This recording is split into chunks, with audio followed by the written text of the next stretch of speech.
Merci à vous tous de votre présence, aussi nombreuse ce soir, dans cette dernière, ou presque dernière.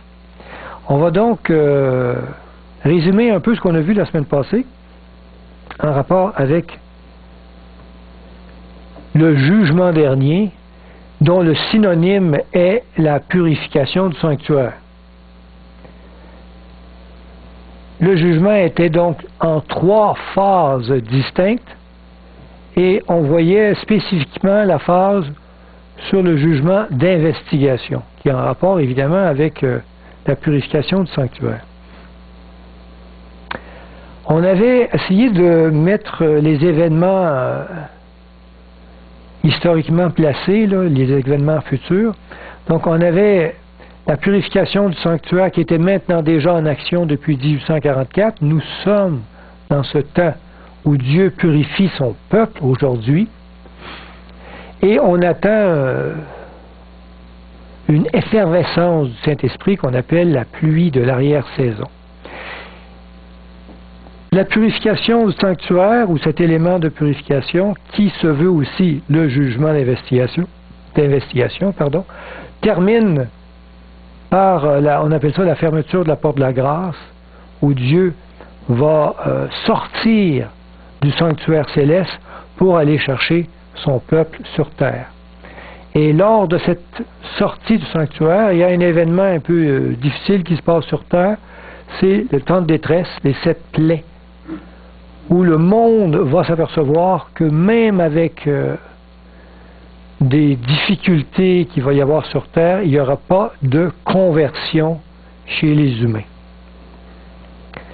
Les justes demeureront justes et les injustes demeureront injustes. Et après, Jésus revient sur le ciel et il vient chercher son peuple, seulement ceux qui sont évidemment en Jésus-Christ, ressuscite et prend ceux qui sont en vivant et l'amène au ciel avec lui. Et il passe au ciel 1000 ans qu'on appelle le millénium. Et le millénium, c'est un autre moment ou phase du jugement qu'on appelle le jugement d'investigation, où là, on regarde pourquoi la personne est au ciel ou n'est pas au ciel. On sait qu'après le millénium, Jésus revient sur terre avec tous les rajetés dans une grande ville qu'on appelle la Jérusalem céleste. Et sur terre, il y a une deuxième résurrection qui se fait à ce moment-là, qu'on appelle la résurrection des injustes. C'est le retour de Jésus, deuxième résurrection. Et il va y avoir un temps de rébellion sur terre, où Satan va essayer de séduire tous les humains et de attaquer la Jérusalem céleste. Mais tout est stoppé par le second, ou la troisième partie du jugement, qui est la seconde mort, où on met en exécution la sentence qui a été bien approuvée ou décidée au temps du millénium dans le ciel. Et cette exécution de condamnation se met en exécution, et on appelle ça la seconde mort. C'est là que le feu qui descend du ciel et qui purifie toute chose. Et puis tout se termine par la restauration de la terre, évidemment. Donc ces événements-là se mettent en place, et on avait débuté par la compréhension du jugement d'investigation, donc la première partie des 3 parties du jugement céleste, où on débutait par le jugement d'investigation. Et on avait vu les grands thèmes, les grandes vérités en rapport avec ce jugement-là. Premièrement, il se fait avant le retour de Jésus. Beaucoup de gens pensent que c'est quand Jésus, on va être au ciel, que le jugement débute. Non, il est déjà en action aujourd'hui. Il se termine avant le retour de Jésus. Il se fait en même temps, donc, de la purification du sanctuaire. Donc, on n'a plus notre dessin, là, mais de la purification du sanctuaire.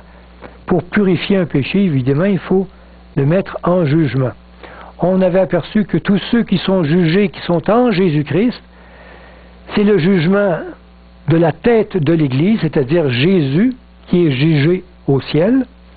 Et si Jésus, avec tous ses membres, a réussi à avoir l'accord de Dieu de rester au ciel, alors évidemment tous ses membres restent avec lui. Et donc c'est lui qui est la tête qui est jugée, la tête du corps qui est son Église. Donc le jugement se passe au ciel, et l'accusé, qui est Jésus, y est. C'est drôle parce qu'il est aussi le juge. Hein? Mais en étant le représentant de la race humaine, c'est lui qui est jugé pour nous. On a vu que c'est seulement les croyants qui sont jugés, les injustes, les impies, ne font pas partie de cette première phase du jugement céleste. On s'est aperçu aussi que les incrédules se condamnent eux-mêmes, ils ont refusé le paradis, ils ont refusé le pardon de Dieu, ils ont préféré vivre de leur propre choix. Alors évidemment, Dieu les laisse à leur... Oui, une question?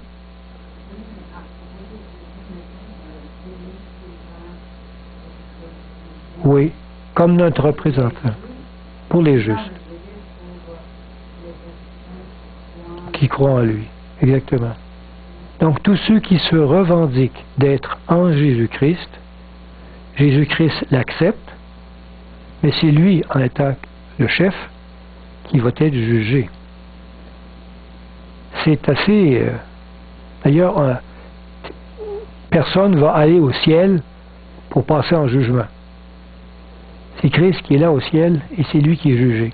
Mais nous, étant en Jésus, se revendiquant ce droit-là, évidemment, si Jésus veut, comment je peux dire, passer ce test du jugement, hein, il va être obligé, il va se sentir obligé de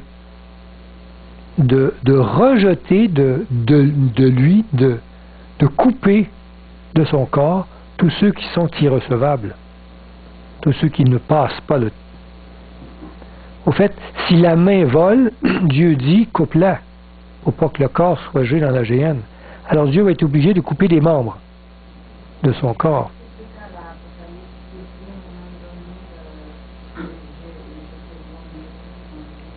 Oui, c'est dans l'Apocalypse 3 qu'il dit « Je te vomirai de ma bouche ». Au fait, il dit « J'ai le goût de te vomir ». Il ne dit pas qu'il va le faire. Mais non, c'est pas à une église. L'église l'église de Laodicée lui lève le cœur. Il a le goût de vomir.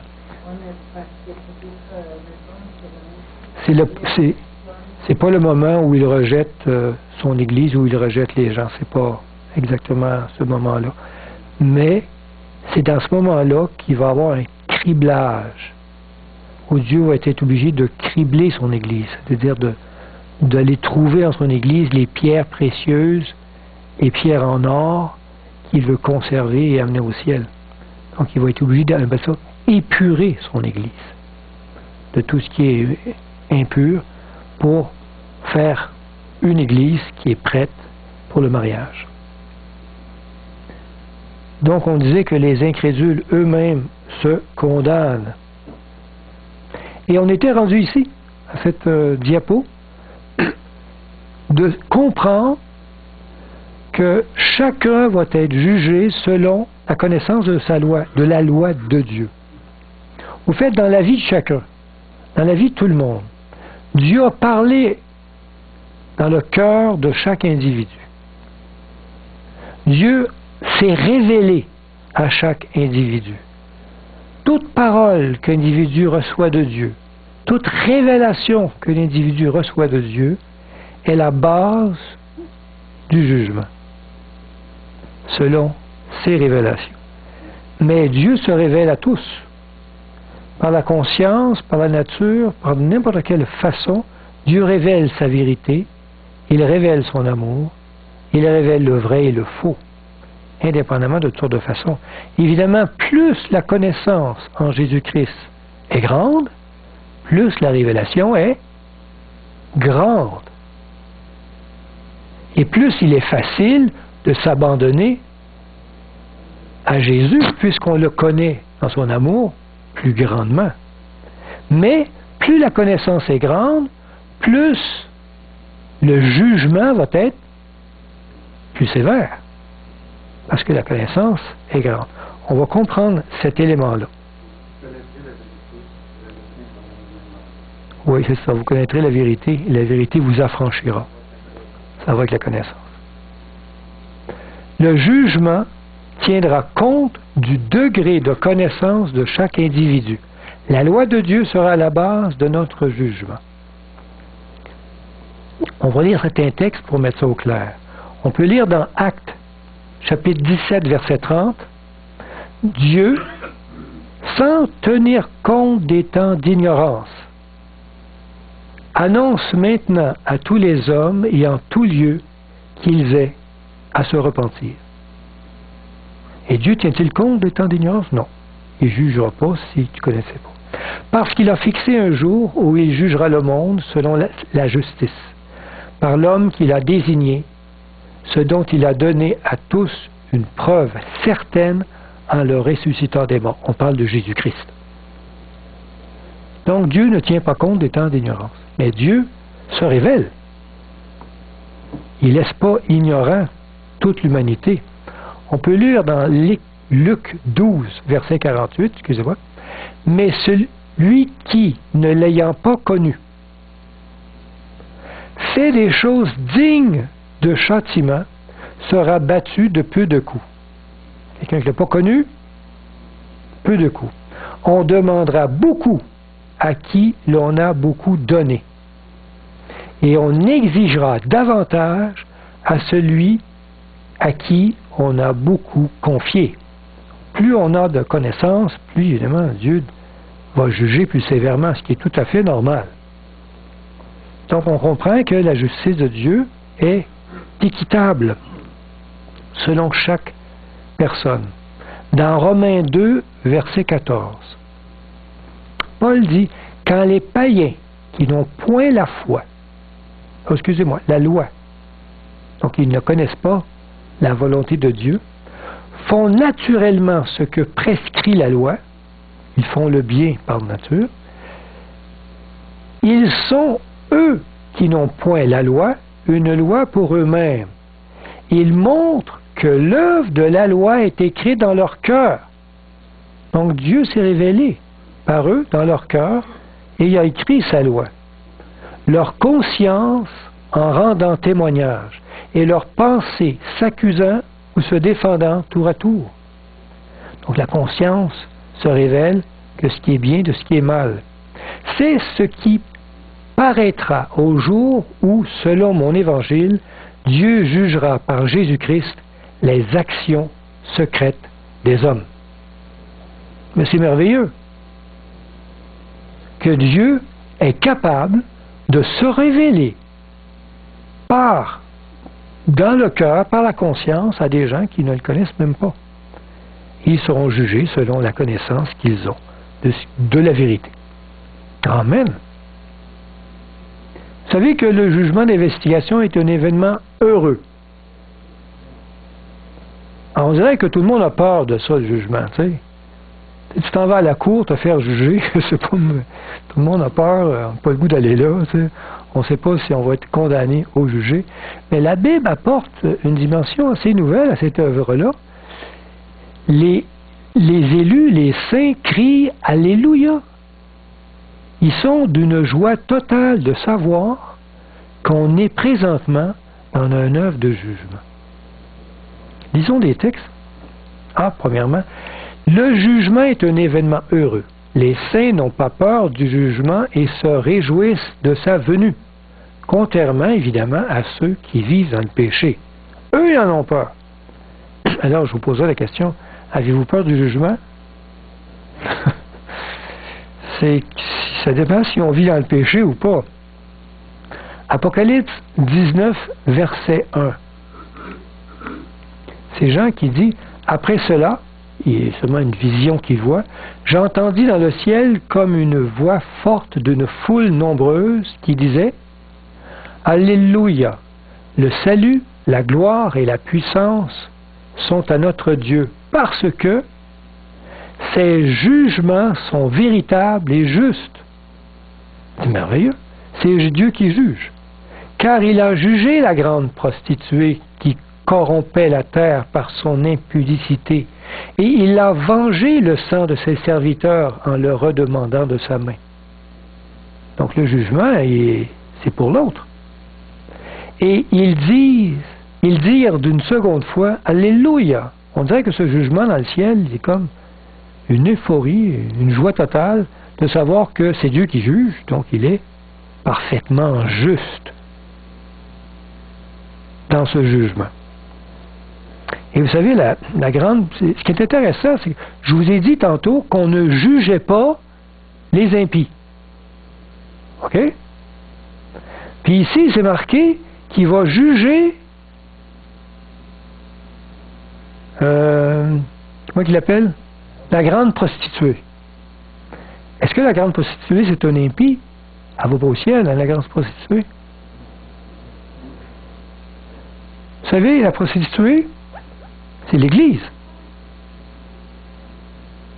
C'est l'Église qui se revendique le droit d'aller au ciel. Il est obligé de la juger. Et de lui dire, non, tu n'as pas d'affaire là. Tu corrompes le monde par des enseignements faux. La grande prostituée, c'est l'Église infidèle, apostate. C'est elle que Dieu va être obligé de mettre en jugement et de dire, non, non, tu es irrecevable pour le salut éternel. Grande vérité qui fait choc, c'est que le jugement d'investigation se termine bientôt. Bon, c'est pas quand exactement, mais il est presque terminé. Et nous sommes appelés à, comment je pourrais dire, choisir de vivre avec Dieu de façon parfaite, dans la pureté de ce qu'il désire que nous soyons. Le plus rapidement possible, avant que la porte du jugement se termine, bien sûr. La purification du sanctuaire céleste se termine bientôt. Ce serait alors la fin de la première phase du jugement. Il y a 3 phases dans le jugement, la première phase se termine bientôt. Ayant séparé les bons et les mauvais chrétiens. Quand tous auront pris une position définitive, le sort de chaque individu sera alors fixé et Jésus reviendra enfin chercher son peuple fidèle. Amen. Donc nous sommes appelés à prendre position rapidement. On a des textes pour souligner cela. Dans l'Apocalypse 22, verset 11, que celui qui est juste soit encore, que celui qui est injuste soit encore injuste. Il ne bouge plus. La porte est scellée. Que celui qui est souillé se souille encore. Il reste impur. Et que le juste, par exemple, pratique encore la justice. Le juste ne se corrompt plus. Et que celui qui est saint se sanctifie encore. Il n'y a plus de changement. Il n'y a plus de conversion. Voici, je viens bientôt, et ma rétribution est avec moi, pour rendre à chacun selon qu'est son œuvre. Le jugement va se poursuivre. C'est vraiment le moment où Dieu dit, le jugement d'investigation est terminé, c'est scellé. Ceux qui ont décidé d'être avec Dieu restent avec Dieu, ceux qui ont décidé de le rejeter ne se convertissent plus. C'est triste, évidemment, à ce moment-là. On devrait terminer cette compréhension du jugement d'investigation. Mais, pour rendre la chose plus claire, on va comprendre le jeu des livres. On voit souvent dans la Bible que votre nom est écrit dans un livre, dans le ciel. Je sais que c'est sûrement des disquettes, mais c'est le mot livre qui est utilisé dans la Bible. Il y a dans la Bible, on va avoir 3 livres. Le livre de vie, le livre de mort et le livre de la loi. Et dans les livres, il y a nos noms inscrits. Donc, je vais inscrire ici le nom de Claude. Ça, c'est le livre de vie. Ça, c'est le livre de mort. Et je vais inscrire aussi le nom de André. Dans le livre de mort, dans le livre de vie, à côté de Claude, va être écrit toutes ses bonnes actions. Hein? Et à côté d'André, toutes ses bonnes actions. Lui, il y en a plus, bien sûr.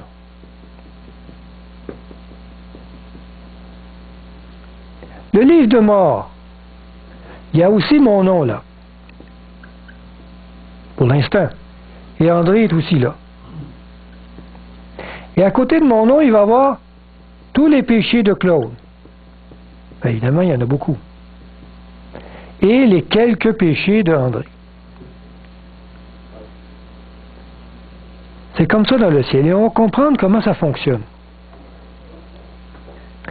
La fonction du livre consiste essentiellement à conserver le passé pour servir de témoin dans l'instruction du jugement. Dans la Bible, il dit « Et les livres sont ouverts, et le jugement entre en action. » Le pardon offert par Dieu, à travers le sang de son Fils, nous libère de la condamnation de la loi. Est-ce que les péchés de Claude, ici, est-ce qu'ils sont pardonnés? Oui. Les péchés d'André, est-ce qu'ils sont pardonnés? Oui. Ils sont quand même là, mais ils sont pardonnés. Mais ce sang n'a pas effacé le souvenir du péché. Pardonné, mais pas effacé. Il y a une différence, on a vu ça, je pense il y a quelque temps, entre le pardon et la purification qui termine par un effacement. Les péchés restent inscrits dans les registres du sanctuaire céleste jusqu'à l'expiation finale et la purification complète. Donc, on a un peu cet exemple-ci, où les péchés sont là encore inscrits, même si Dieu les pardonne. La Bible mentionne 3 livres, le livre de vie, le livre de mort et le livre de loi. On va voir comment ça fonctionne dans le ciel, ces 3 livres. On va débuter par le livre de vie. On va parler du premier. Évidemment, c'est le livre le plus intéressant. J'aimerais que mon nom y soit, d'ailleurs. On va comprendre comment fonctionne ce livre. Il contient le nom de tous ceux qui se déclarent être un disciple du Christ. Donc, il ne contient pas tous les noms de l'humanité, mais tous les noms des gens d'Église, si on peut dire. Des gens qui se revendiquent le droit d'aller au ciel en Jésus-Christ. Ils sont ici. Donc, André et moi, on est là. Amen. On y retrouve des bonnes œuvres, les bonnes œuvres des saints. Chaque tentation résistée, chaque victoire remportée, chaque parole aimable prononcée, chaque sacrifice, toute souffrance et tristesse endurée pour la cause de Christ, sont fidèlement enregistrés. Donc on voit ici qu'André en a plus que moi. Mais ils sont tous enregistrés. Si quelqu'un a un péché encore inscrit dans le livre de mort, dont il ne s'est pas repenti, alors son nom sera effacé du livre de vie, ainsi que ses bonnes œuvres. Donc, lors du jugement, quand à un moment donné va arriver l'instruction du jugement, étant donné que Claude n'a pas quelques péchés, ne s'est pas repenti, n'est-ce pas? Il n'a pas délaissé. Toutes ses bonnes actions sont effacées. Pardon? Dieu est trop bon pour ça? Bon pourquoi? Non, un péché, non, je n'ai pas dit qu'il n'est pas pardonné. C'est ça. Ou, je n'ai pas dit qu'il n'était pas confessé. Il vous dit quoi? Pas repenti. C'est-à-dire que face au péché, je ne veux pas le délaisser. Je ne me repens pas de cela. Je veux la garder, ce péché-là. Tu sais, j'en ai fait. Il y en a d'autres que j'ai réussi, mais c'est comme difficile. Vous savez, c'est comme une phrase qui dit presque sauvé égale totalement perdu. Tu sais, c'est... Alors, c'est ça qui est le livre de vie. Qu'est-ce qu'on peut y dire? L'œuvre du jugement, d'investigation, consiste à effacer de ce livre, c'est ce qui s'est fait, tous les noms des gens dont la conversion n'était pas sincère. Donc, au fait, le nom ici de Claude devrait être effacé. Parce que j'avais un péché non repenti. Pour ceux dont le nom est resté inscrit, André est encore là, les écrits de ce dernier livre ne seront jamais effacés. Donc, au ciel, quand on va ouvrir les livres, et que je vais ouvrir le livre de vie, le nom d'André va être là, et toutes ces bonnes actions, je vais pouvoir les voir. Amen. Puis là, on va voir le nom de Claude. Ça va là. Oui, on va pouvoir se comparer avec les autres. Ça, tu as raison. Mais on va après ça tout rejeter. Notre couronne, on va l'acheter aux pieds de Jésus. On va dire, c'est toi, Seigneur, qui m'as aidé, supporté, qui a réalisé ces choses. Amen.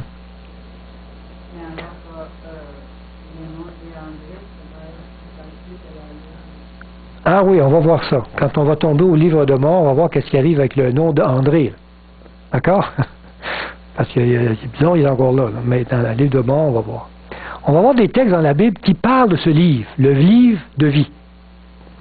Dans Luc 10, 20, Jésus qui dit, « Cependant, ne vous réjouissez pas de ce que les esprits vous sont soumis, mais réjouissez-vous de ce que vos noms sont écrits dans les cieux. » Dans quel livre pensez-vous qu'il faut se réjouir que mon nom soit écrit? Dans le livre de vie. Amen. C'est de cela que parlait Jésus. On peut lire dans Malachie 3,16. Alors ceux qui craignent l'Éternel se parlèrent l'un à l'autre. L'Éternel fut attentif et il écouta. Et un livre de souvenirs fut écrit devant lui, pour ceux qui craignent l'Éternel et qui honorent son nom. Alors, quel livre pensez-vous qu'on a créé, ouvert, pour écrire leur nom? Pour ceux qui craignent l'Éternel et qui honorent son nom? On a ouvert le livre de vie, puis on a écrit leur nom. On voit que la Bible parle plus souvent de ce livre-là que de l'autre. Apocalypse 20, 12. Et je vis les morts, les grands et les petits, qui se tenaient devant le trône. Ah, il y a un jugement, il y a un trône. Des livres furent ouverts. Intéressant. Et un autre livre fut ouvert, celui qui est le livre de vie. Il rouvre ce livre-là. Quand est-ce qu'on ouvre ce livre-là? Pour juger les saints, ceux qui se revendiquent le droit d'aller au ciel. Et quand est-ce qu'on ouvre et qu'on juge les gens de ce livre-là? Lors du jugement d'investigation. Exactement. C'est ce jugement-là qu'on parle ici. Et les morts, les justes, furent jugés selon leurs œuvres d'après ce qui a été écrit dans ces livres. Donc, si on y ce texte-là a rapport avec le jugement d'investigation, où on ouvre le livre de vie. Apocalypse 3,5. Celui qui vaincra sera revêtu ainsi de vêtements blancs, et je n'effacerai point son nom du livre de vie. Ça veut dire que ça s'efface un nom du livre de vie. Mais pour ceux-là, non. Ils ne seront pas effacés. Et je confesserai son nom devant mon Père et devant les saints anges. C'est Jésus qui va confesser pour eux autres son nom. Amen. On sait comment ça marche? Le livre de vie. Il y a des noms qui peuvent être effacés là-dedans. Mais au début, tous les noms de tous ceux qui se revendiquent sont là-dedans. Alors Jésus doit faire un jugement. Il doit effacer des noms à l'intérieur de ce livre-là, ceux qui sont irrecevables pour le ciel, parce qu'ils ont encore des péchés non repentis. On va voir maintenant le livre de mort, le deuxième livre. Qu'est-ce qui se passe avec lui dans le ciel? Le livre de mort, il contient les noms de toutes les mauvaises actions des perdus. Et ça, il y en a. Tous les saints ont des mauvaises actions aussi.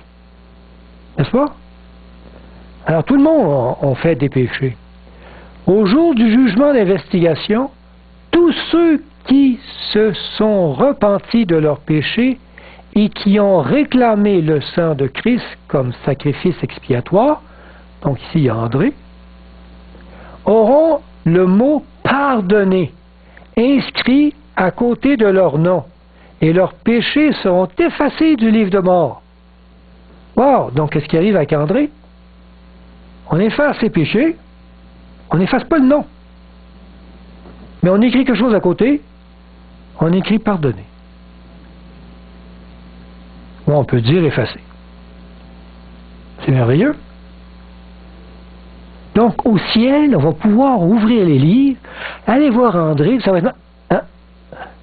Je ne peux même plus savoir c'est quoi ses péchés, je peux pas. Je ne les vois plus, c'est marqué pardonné.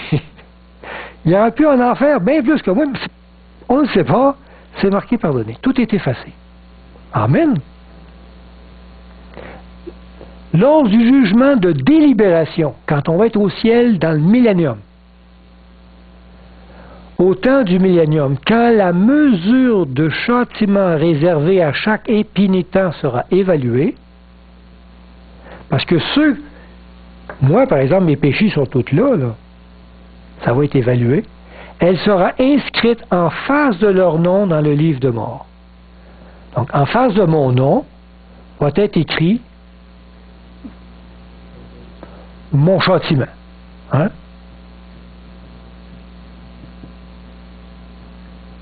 Voilà. Ici, c'est marqué pardonné, puis moi, c'est marqué châtiment.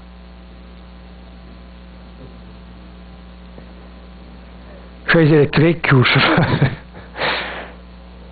Non, évidemment, il va y avoir un châtiment au ciel où je vais. Évidemment, le châtiment, on va le voir plus tard, là, comment il se met en action. Vous savez, il n'y a rien de très méchant. C'est simplement une prise de conscience de ce que j'ai fait, ce que j'ai réalisé. Et cette culpabilité-là me tue, me ronge de l'intérieur, me brûle de l'intérieur. C'est ça qui me détruit. Qu'est-ce qu'il y a d'autre? On peut lire, il n'y a pas beaucoup de textes dans la Bible qui parlent de ce deuxième livre, mais il y en a. On lit dans Exode 17, verset 13. C'est une histoire entre Josué et un autre peuple, les Amalek. Donc Josué vainquit Amalek. Amalek, c'est un peuple rebelle contre le peuple d'Israël et son peuple, au tranchant de l'épée. Donc Josué va combattre les Amalécites,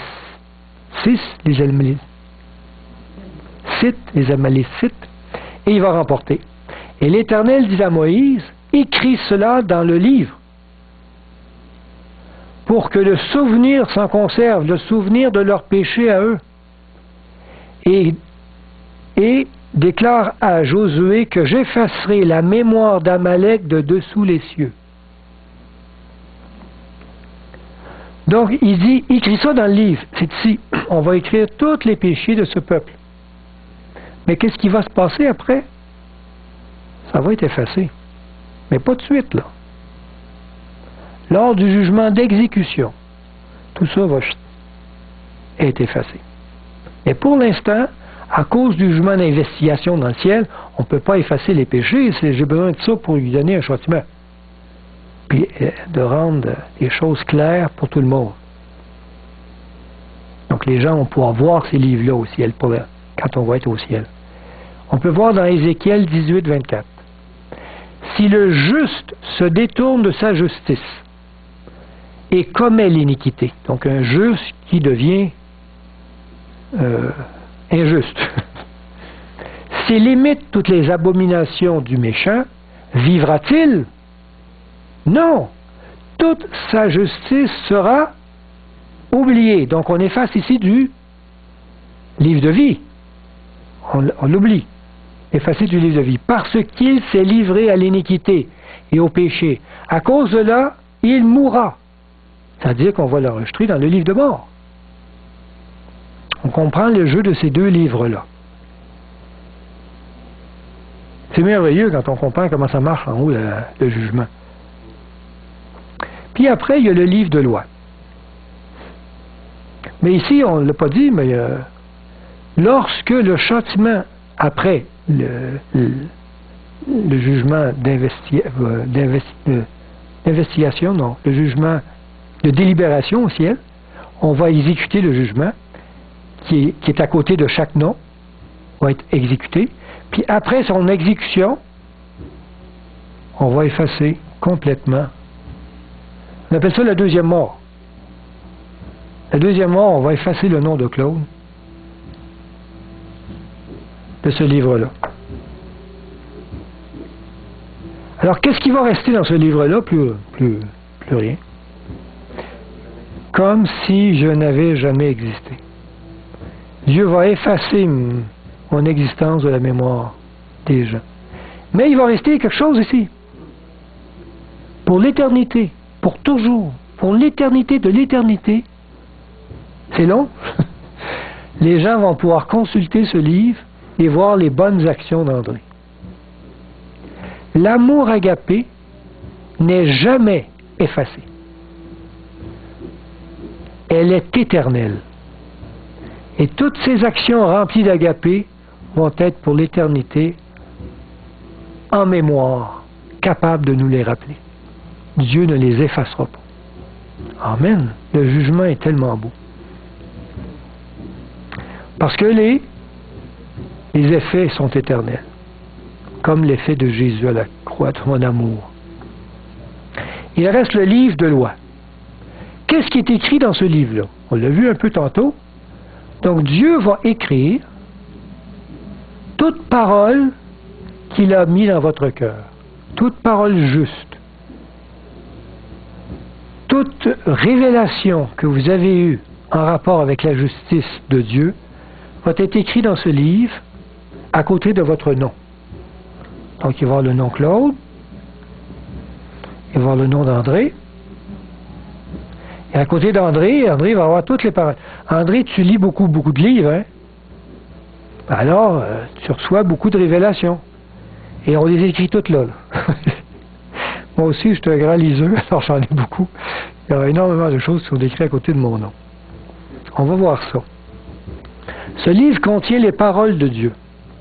Au temps du millénium, conjointement avec Jésus-Christ, les justes jugeront les impies en comparant leur vie avec les préceptes du Saint-Livre, c'est-à-dire de ce livre-là, et se prononceront sur le cas de chacun. Donc, la sentence qu'on va mettre à chaque personne est en rapport au degré de connaissance de la vérité que vous avez reçue durant votre vie. Chaque parole de vérité reçue dans leur cœur servira de guide lors du jugement dernier. Qu'est-ce que vous avez fait avec cette parole? Vous l'avez rejetée, vous l'avez accueillie, et cela va être jugé. Dans Exode 31, 18, on peut lire: Lorsque l'Éternel eut achevé de parler à Moïse sur la montagne de Sinaï, il lui donna les 2 tables du témoignage, tables de pierre écrites du doigt de Dieu. J'ai toujours été étonné que ces tables de pierre ont été écrites du doigt de Dieu. Dieu n'a pas voulu que sa parole, que ces 10 paroles soient écrites par un homme. Et ces paroles données à l'humanité, évidemment ces 10-là, connues de l'homme, vont être écrites évidemment à côté de chaque personne, comme étant sa volonté pour chacun de nous. Deutéronome 30, 10. J'aime bien ce texte. Lorsque tu obéiras à la voix de l'Éternel, donc tu entends l'Éternel parler dans ton esprit, ton Dieu, en observant ses commandements et ses ordres écrits dans ce livre de la loi, en lisant aussi les 10 commandements, lorsque tu reviendras à l'Éternel, ton Dieu, de tout ton cœur et de toute ton âme, ce commandement que je te prescris aujourd'hui n'est certainement point au-dessus de tes forces et hors de ta portée. Les gens vont dire, j'ai jamais lu la Bible, moi. Je ne peux pas être jugé selon ces critères-là. Mais Dieu dit,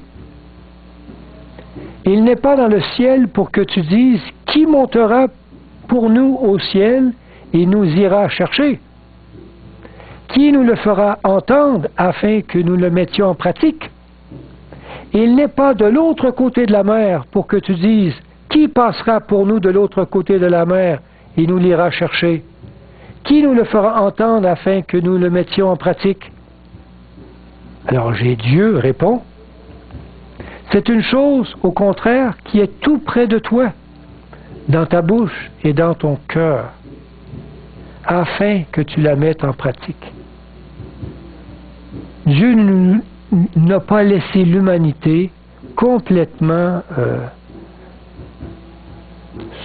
aveugle, sourde, abandonnée à elle-même en rapport avec sa loi. Il a mis dans le cœur de tous sa volonté. Indépendamment où, vous savez, aujourd'hui, on ne la retrouve plus, hein, les deux tables de la loi. Concrètement, on ne sait plus ce qu'ils sont. Alors on pourrait se dire, bon, ben, tu ne peux pas être jugé, moi je n'ai jamais vu. Mais Dieu le met dans notre cœur. Et Dieu, à travers les Saintes Écritures, nous les révèle, ces paroles. Et nous sommes donc investis de cette vérité qui est sa parole dans notre cœur. Ça veut dire que ceux qui connaissent pas Dieu,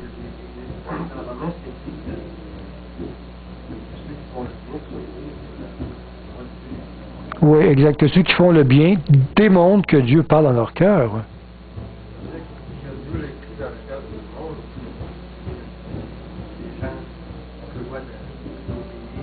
Exactement. Exactement. Donc Dieu parle dans le cœur de chacun. Et chacun prend ce choix, fait ce choix d'obéir à cette petite voix-là, comme la conscience qui leur dit non, c'est pas bien, non, ou c'est correct ça, ou ce que Dieu désire. Et chaque personne en Jésus-Christ reçoit cette parole de Dieu dans son cœur.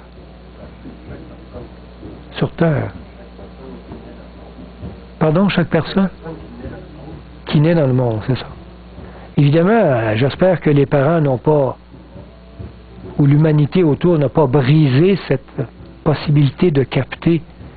Vous savez, les personnes peuvent être nées avec un handicap ou ainsi de suite, ou avoir un cerveau qui n'est pas capable de recevoir cette parole de Dieu, mais normalement, un être sain, sain veut dire en santé, a cette capacité d'entendre Dieu parler dans son cœur.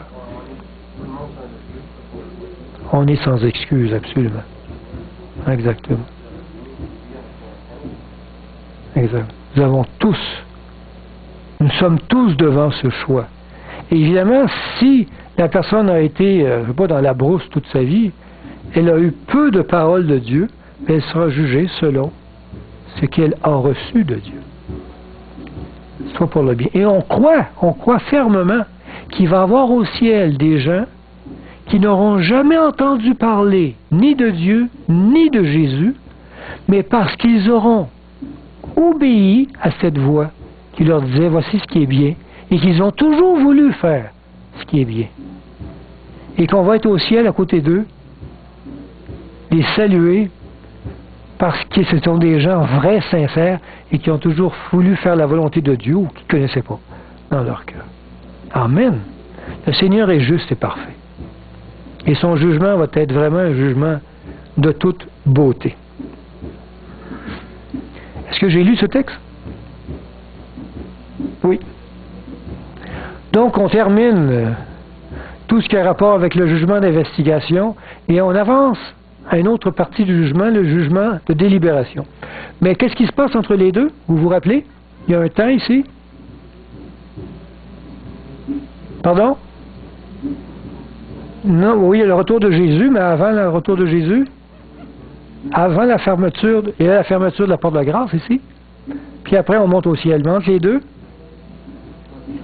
oui, il y a les 7 plaies, le temps de Jacob, les difficultés sur terre. Ça va durer un certain moment. Évidemment, ça ne durera pas une éternité, là, parce que sinon, il ne reste plus rien. Parce qu'on voit dans la Bible que le tiers des hommes meurt, le tiers des hommes meurt, ça finit par plus avoir grand monde sur la terre. Alors, il va y avoir un temps, mais il y a quand même un temps qui va se passer aussi, ici. Puis après, on monte au ciel. Et c'est au ciel, les saints sont au ciel, avec Jésus au ciel. Les livres ici qu'on a vus sont au ciel. Et on ouvre ces livres-là. Et là, on participe à la sentence de chacun. Je pense que c'est important, en tout cas Dieu trouve que c'est important, que je puisse, moi, par exemple, dans ma vie, si j'ai été extrêmement souffert par rapport à une personne, ça peut être un parent, un père ou une mère, n'importe quoi, qui m'a rendu une vie extrêmement difficile, et que je vois son nom, hein, et que je vois tous ses péchés, et ainsi de suite, je peux comme déverser toute cette, je sais pas, il y a un mot, un engramme, toute cette énergie négative sur la personne, je me vide, c'est comme une thérapie de groupe, je sais pas, qui fait en sorte qu'on puisse se libérer de cette douleur que l'on a eue pendant longtemps, et que ça devienne un baume, qu'on puisse guérir de cela. Je pense que ce moment-là sert aussi à ça. Et aussi à demander pardon peut-être aux gens qu'on a offensés, puis qu'on trouve au ciel, puis il va se passer des choses extraordinaires pendant ce moment-là. Donc le jugement de délibération qui se passe dans une cité céleste, une grande cité céleste au ciel, où on est invité à y entrer et à regarder tous ces livres qui ont servi au jugement. Donc ce jugement de délibération se passe pendant le millénium au ciel. La seconde phase du jugement se déroule au ciel en compagnie des ressuscités. Cette longue période de temps, c'est marqué dans la Bible millénium, ça veut dire 1000 ans, mais soyez assurés, il n'y a pas un chrono qui nous limite pour 1000 ans, pour ça c'est terminé. Ça veut dire que c'est une période très longue qui permettra à chacun de statuer sur le cas de ceux qui sont absents. Alors quand à un moment donné, André va s'apercevoir que Claude n'est pas au ciel, il va se poser des questions. Puis il va dire, c'est pas correct ça, parce que je le connais, Claude, il devrait être au ciel. Et là, il va ouvrir les livres. Et là, il va voir que dans le livre de vie, je suis pas là. Et que là, ben, mon nom est ici, là. On l'avait effacé, là. Et on va voir tous mes péchés. On va voir tous mes péchés. Même ceux que j'avais réussi à ne plus... rien de caché, exactement. Rien de caché sur ma vie, malheureusement. On peut voir ça dans Apocalypse 24, cette période de jugement. C'est marqué « Et je vis des trônes, et à ceux qui s'y assirent fut donné le pouvoir de juger. Et je vis les âmes de ceux qui avaient été décapités à cause du témoignage de Jésus et à cause de la parole de Dieu. » Ça, c'est les saints. Et de ceux qui n'avaient pas adoré la bête, ni son image, et qui n'avaient pas reçu la marque sur leur front et sur leurs mains, ils revinrent à la vie, les saints, et ils régnèrent avec Christ pendant 1000 ans. Donc, il y a un millénium où on va régner au ciel avec Jésus pendant 1000 ans. Et pendant ce temps, les justes au ciel sont complètement libres. Pour eux, le jugement est terminé. Au fait, ils n'ont jamais été jugés, c'est Jésus qui a été jugé à leur place, mais ce temps-là, pour eux, est terminé. Ils sont libres au ciel. Nous comparaîtrons tous devant le tribunal de Dieu, mais ceux qui auront accepté le salut de Dieu verront leur cause adjugée, car elle aura été défendue par Jésus lui-même.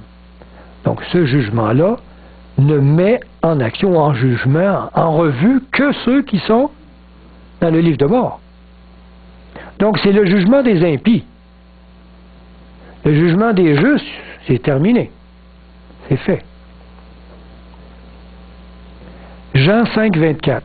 Il dit, en vérité, je vous le dis, celui qui écoute ma parole et qui croit à celui qui m'a envoyé a la vie éternelle. Et ne vient point en jugement. Il y en a beaucoup qui prennent ça et qui disent, ben, les justes ne sont jamais jugés. Non, ils sont jugés. Ici, c'est le jugement des méchants, là. Le jugement des justes qui sont. C'est cette deuxième phase du jugement que les justes ne subissent pas. Mais il est passé de la mort à la vie. On comprend ce texte? Donc il n'y a pas de jugement, de condamnation pour ceux qui sont avec Christ, bien sûr. Je redis donc que c'est seulement que les impies qui seront jugés. Moi j'aime cette photo parce que je vous lance tout le temps. Qui sont les impies? Croyez-vous que c'est lui ou c'est eux? Bon, je vous laisse à décider qui sont les impies. Le jugement de délibération ne concerne que les impies. Ceux-ci ont déjà obtenu le verdict de culpabilité. Ils sont déjà pas au ciel. Il ne reste qu'à assigner à chacun le châtiment qu'il doit recevoir. Je ne crois pas que je pourrais, moi, dire bon, je l'aime pas ce gars-là, mais il met un gros châtiment, tu sais. Je pense pas que ça fonctionne comme ça. C'est que la gravité des péchés, la souffrance apportée par mes péchés, vont être déversées sur la personne. Et elle va être obligée de s'en subir les conséquences. Au fait, on décharge cette souffrance-là sur chacune des personnes. Et il en subira les conséquences. C'est comme ça qu'on entre dans le processus du jugement. Et chacun recevra selon le mal qu'il a fait. 2 Pierre 3, 7. Pierre dit, « Tandis que par la même parole, les cieux et la terre d'à présent sont gardés réservés pour le feu, pour le jour du jugement et de la ruine des hommes impies. » Ici, on parle de quel jugement? Le jour du jugement, il y a comme deux parties. Le jour du jugement, qu'on vient de parler, le jugement de délibération, et la ruine des hommes impies, ça c'est le jugement d'exécution. Amen. C'est pas évident, hein? Au ciel on va être juge. En tout cas, c'est comme ça qu'il est écrit dans la Bible, nous serons des juges.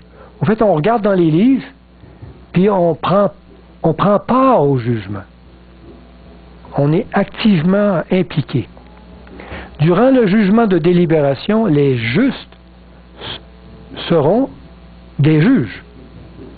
Le peuple de Dieu examinera lui-même le cas de chaque incrédule, ses responsabilités, son degré de culpabilité, selon ses pensées, ses paroles et ses actes. Toutes les douleurs endurées seront déchargées sur leur propriétaire.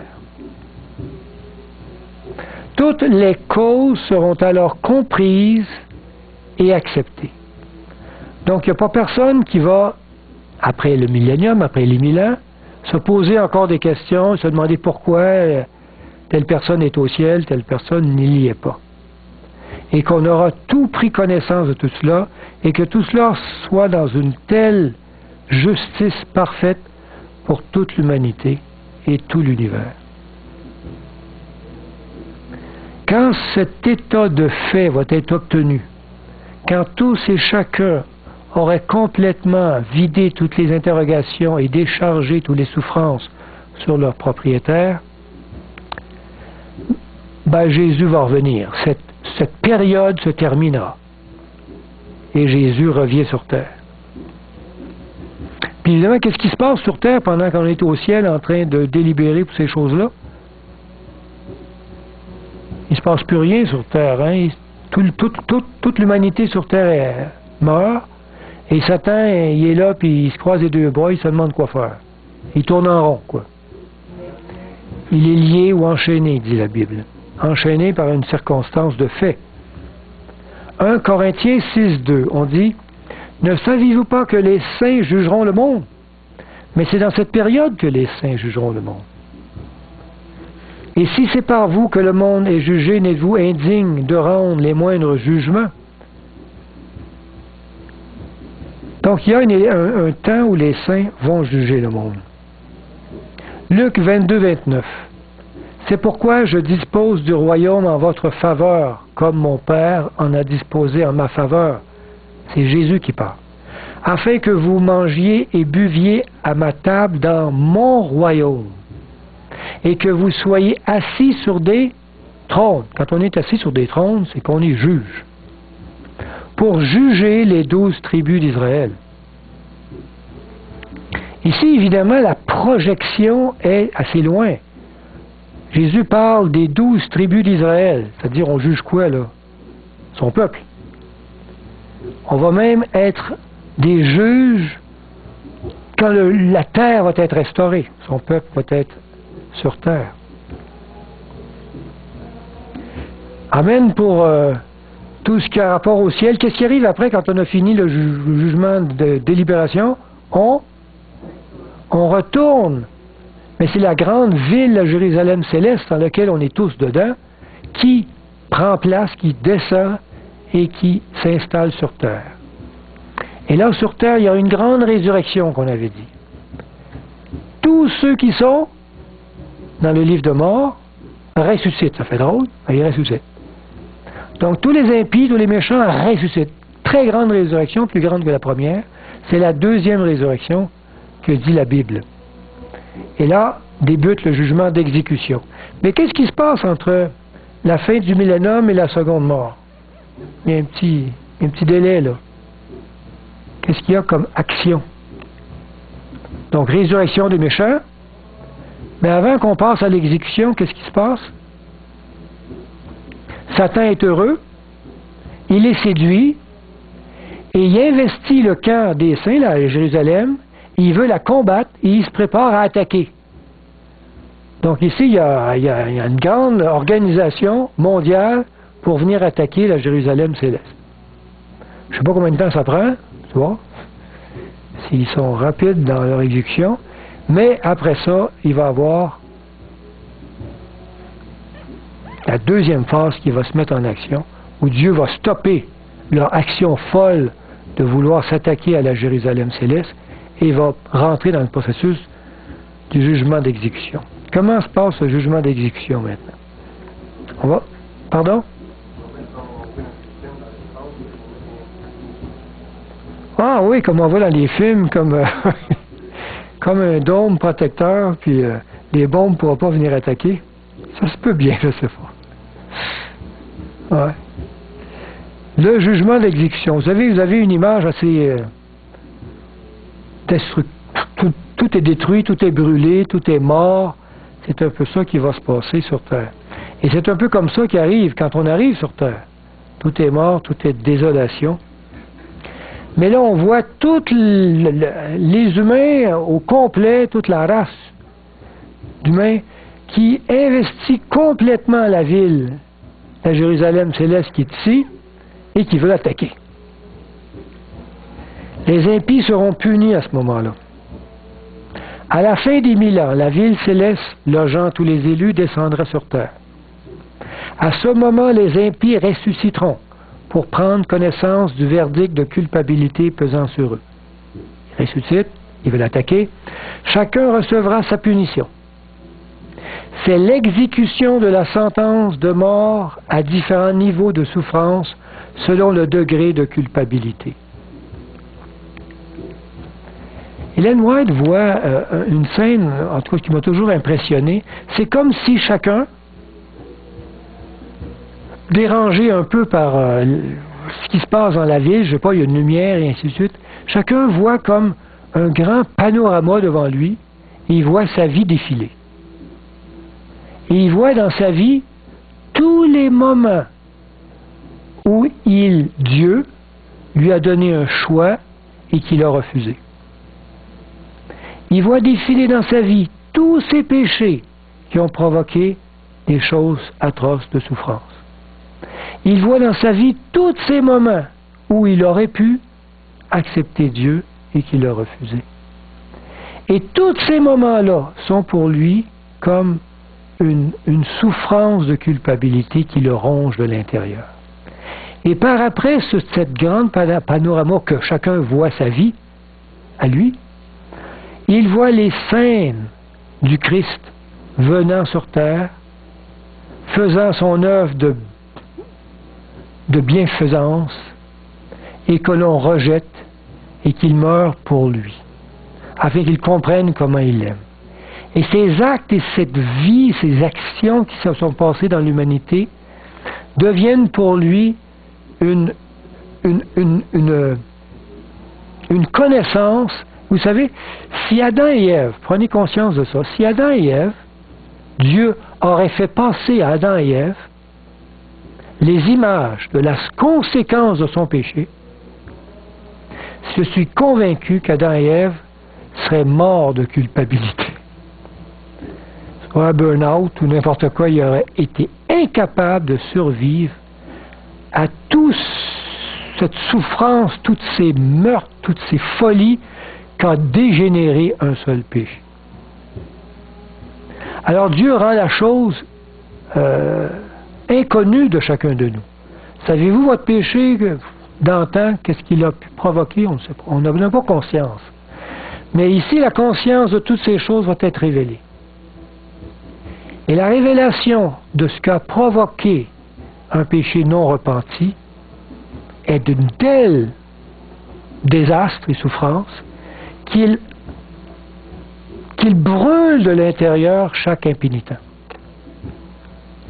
Et qu'ils prennent conscience de cela, et c'est cela leur sentence, selon le degré de culpabilité.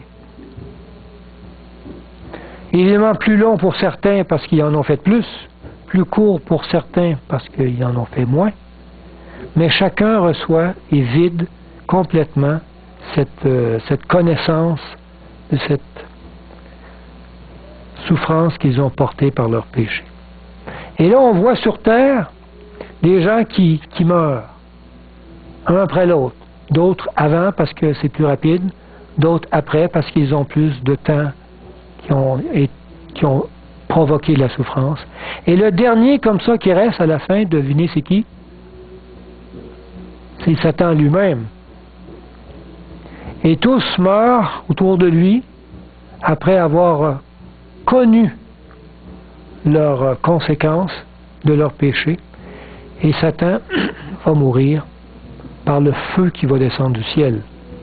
Et là, le feu descend, et c'est à un moment que tout est effacé du livre de mort, où on efface le nom de tous ceux qui sont inscrits dans le livre de mort et les péchés. Et le feu descend purifier toute la terre. Et Satan meurt dans ce feu. Lui aussi, comme tous. On va voir les textes à ce propos. Oui, question?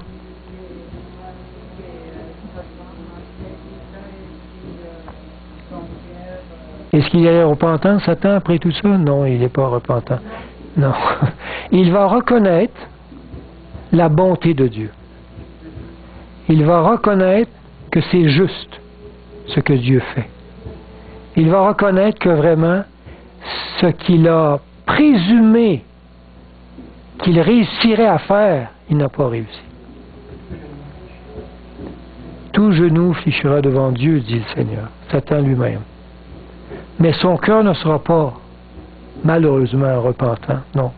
Mais il va reconnaître cela. Parce que la justice va être tellement évidente que même celui qui rejette Dieu, qui ne veut rien savoir, ne sera pas capable de faire autrement que de dire « Seigneur, tu es grand et juste ».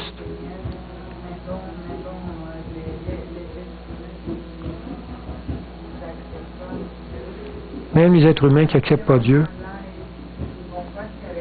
Non, il n'y a pas de repentance. Non, il n'y a pas de possibilité. Le cœur n'est pas ouvert à ça. Seigneur, c'est juste, exactement.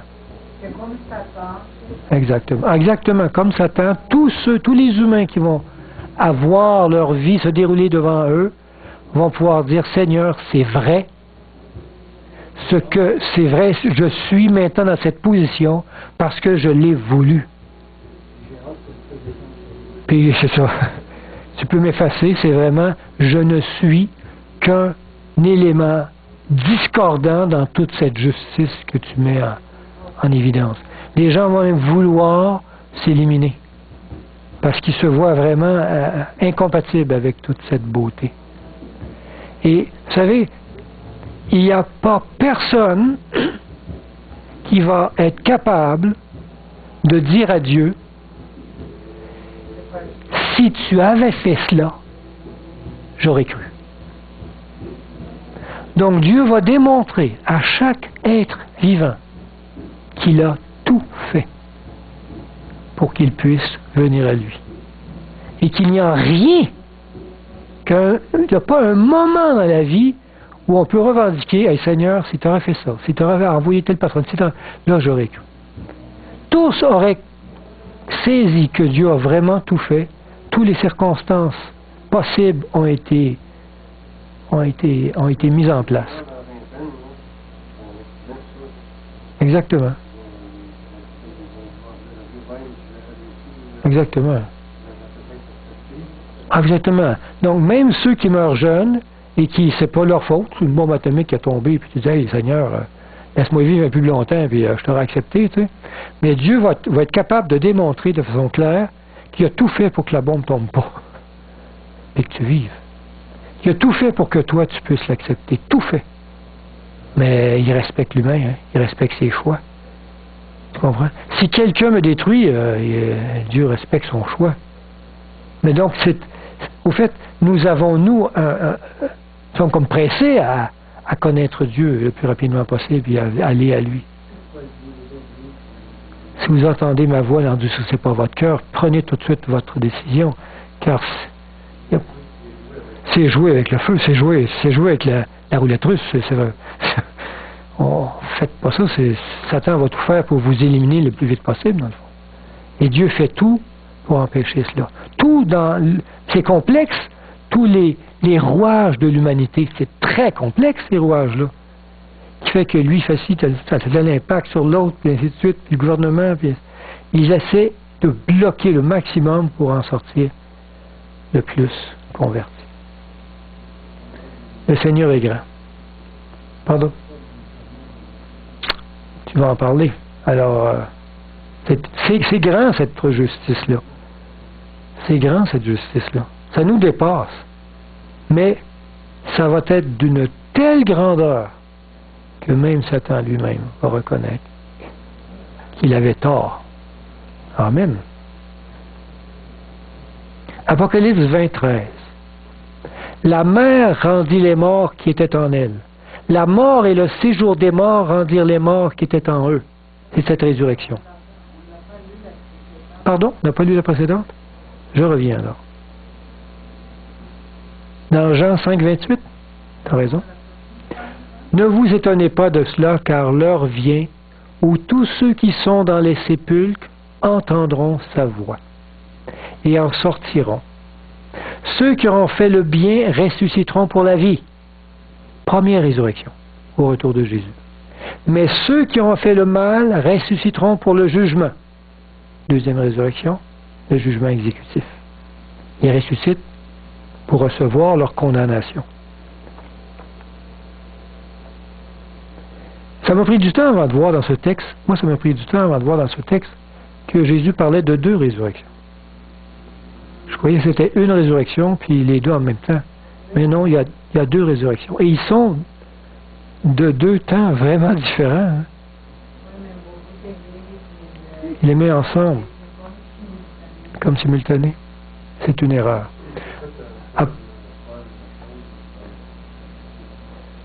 Oui, Paul Scalier, tu dis? Ok. Apocalypse 20:13. La mer rendit les morts qui étaient en elle, la mort et le séjour des morts rendirent les morts qui étaient en eux, et chacun fut jugé selon ses œuvres. C'est ici la 2e résurrection. La mort et le séjour des morts furent jetés dans l'étang de feu. Je rappelle que c'est la mort qu'on jette dans l'étang de feu, pas les vivants. Le feu ne sert pas à brûler les vivants, mais à purifier les morts. C'est la seconde mort, l'étang de feu. Et ce feu-là efface du livre de vie, livre de mort, excusez-moi, le nom, le péché de tout le monde. Ça efface de l'univers la connaissance du mal. Quiconque ne fut pas trouvé dans le livre de vie fut jeté dans l'étang de feu. L'Apocalypse 21:8. Mais pour les lâches, les incrédules, les abominables, les meurtriers, les impudiques, les enchanteurs, les idolâtres, tous les menteurs, leur part sera dans l'étang ardent de feu et de soufre, ce qui est la seconde mort. C'est le jugement exécutif. Quand il est jeté dans le feu, c'est comme les carcasses, c'est ce que je disais. Un carcasse animal, on jette ça dans le feu, mais la carcasse est morte. Alors, on ne jette pas les animaux vivants dans la géhenne au temps d'Israël. Les impies seront anéantis. Là, c'est le feu qui descend et qui brûle tout le monde. Les impies seront anéantis au complet. Donc, n'ayez pas en tête qu'il va y avoir une éternité dans le feu. C'est totalement faux en rapport avec la Bible. Comme la plupart des églises enseignent. Non, les impies seront morts, c'est-à-dire totalement anéantis, même de la mémoire, imaginez-vous là. Le jugement d'exécution anéantira tous les impies. Dieu les détruira tout jamais par le feu purificateur. Dieu les effacera aussi de nos mémoires. Ça, c'est vraiment mort. C'est anéanti, plus que ça, il n'y en a pas. On peut lire cela dans 2 Pierre 2,6. S'il a condamné à la destruction et réduit en cendres les villes de Sodome et Gomorrhe, il reste quelque chose à Sodome et Gomorrhe aujourd'hui? Y a-t-il du monde qui vit encore dans ce temps-là aujourd'hui? Non. Les donnant comme exemple aux impies à venir. Une mort définitive où on brûle tout et on anéantit complètement. On peut lire aussi dans Malachie cette image de cet jugement exécutif. Malachie dit « Car voici le jour vient, ardent comme une fournaise, tous les hautains et tous les méchants seront comme du chaume. Le jour vient, les embrasera, et du chaume, ça brûle facilement. Dit l'Éternel des armées, il ne laissera ni racines, ni rameaux. » Même pas les racines. Les rameaux, c'est quasiment sûr que ça va brûler. Mais les racines aussi vont brûler. Il n'y a plus rien. Et vous foulerez les méchants, car ils seront comme de la cendre sous la plante de vos pieds. C'est brûlé, ça. Au jour que je prépare, dit l'Éternel des armées. Alors, c'est vraiment brûlé. Les méchants sont anéantis total. C'est l'image que le prophète nous donne. Dans Ésaïe 41, c'est dit, voici, ils seront confondus, ils seront couverts de honte, tous ceux qui sont irrités contre toi. Le toi, là, c'est Satan. Ils seront réduits à rien, ils périront. Non, le toi, c'est Dieu, excusez-moi. Ils seront réduits à rien, ils périront ceux qui disputent contre toi, contre Dieu. Tu les chercheras et tu ne les trouveras plus. Anéantis. Ceux qui te suscitaient querelle, ils seront réduits à rien, réduits au néant. Il dit 2 fois. Et le néant, c'est comme pas grand-chose. Hein? Ceux qui te faisaient la guerre. Donc Dieu va complètement les anéantir. On voit ça donc dans plusieurs textes. Et le dernier anéanti, c'est qui? Satan lui-même. Donc, croyons pas que Satan va vivre l'éternité dans un royaume qu'on appelle l'enfer. Non, Dieu va détruire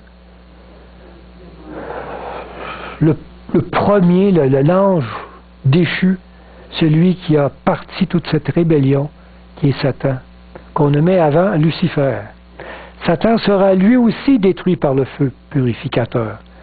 D'ailleurs, c'est marqué dans la Bible, le feu que Dieu allume pour Satan et ses anges. Donc le feu, il est pour lui. C'est malheureux que les humains veulent y aller. Parce que le feu, c'est pas allumé pour les humains. C'est pour lui. Dieu éliminera ainsi le mal de tout l'univers et il ne reviendra plus à jamais. Plus jamais, jamais de mal dans tout l'univers. C'est merveilleux. On peut lire des textes où Dieu démontre cette vérité où Satan sera détruit. On peut lire ça dans Ézéchiel 28, verset 18. C'est dit, par la multitude de tes iniquités, on parle de Satan, par l'injustice de ton commerce, tu as profané tes sanctuaires. Je fais sortir du milieu de toi un feu qui te dévore. Qu'est-ce qu'il dévore? Le feu qui est au milieu de qui? De lui. Le feu qui est au milieu de lui, c'est sa culpabilité qui te dévore. C'est pas un feu qui descend du ciel là, qui le dévore. Je te réduis en cendres sur la terre. Ça, c'est après qu'il soit mort. Aux yeux de tous ceux qui te regardent. Satan est donc réduit en cendres. Tous ceux qui te connaissent parmi les peuples sont dans la stupeur à cause de toi. Tu es réduit au néant. Tu ne seras plus à jamais. Amen. Alors si Dieu est capable, en tout cas, va détruire même Satan, je pense qu'il ne reste plus grand-chose du mal. On pourrait terminer ici. Il ne reste plus rien. Donc le jugement est complètement exécuté, terminé. Il y a l'œuvre du jugement et c'est terminé. Mais je pense que ça termine triste l'histoire, n'est-ce pas, de Jésus mais on va parler de ce qui se passe après. Qu'est-ce qui se passe après l'exécution du jugement exécutif?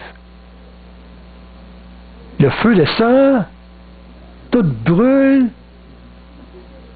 il y a un silence. Sûrement qu'il y a un silence. Puis après, Dieu recrée toute chose, nouvelle. La terre sera restaurée. Après le jugement d'exécution, la terre sera entièrement restaurée. Pensez-vous qu'elle va être plus belle qu'au début?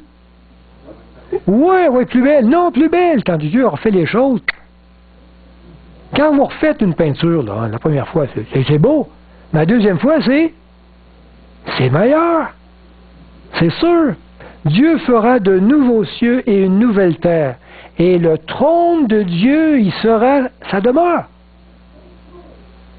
Si vous construisez une maison, hein, dans un pays où vous êtes roi, soyez assurés qu'elle va être belle.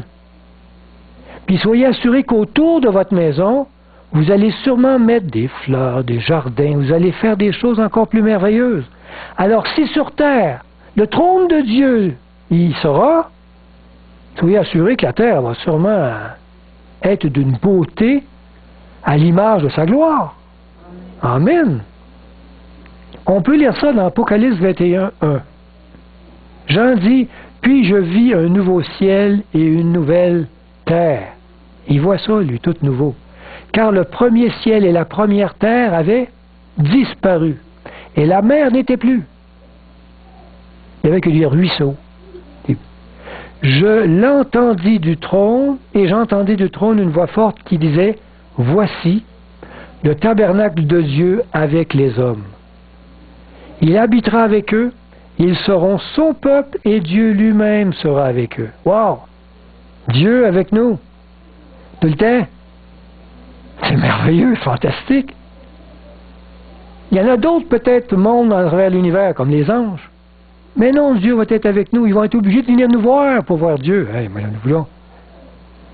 C'est fantastique, ça. Apocalypse 21, 4.